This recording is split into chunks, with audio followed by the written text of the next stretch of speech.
ГСП онлайн. Городские новости сейчас.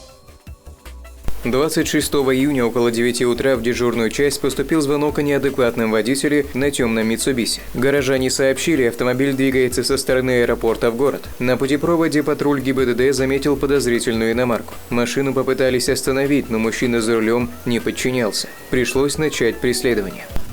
По городу он двигался, не превышая скоростного режима, но в то же самое время он не останавливался, то есть вел себя неадекватно, двигаясь по проезжей части. Он то притормаживал, то наоборот быстрее двигался. Водитель проехал по Севастопольской 30 лет октября и свернул на рынок. Возле бывшей воинской части его задержали. Его автомобиль врезался в гараж, но сдаваться горе-водитель не собирался. Правда, попытка сбежать не увенчалась успехом. На месте было сделано метасвидетельствование. Результат – пьян. Теперь ему грозит штраф 30 тысяч рублей и лишение прав сроком на 3 года.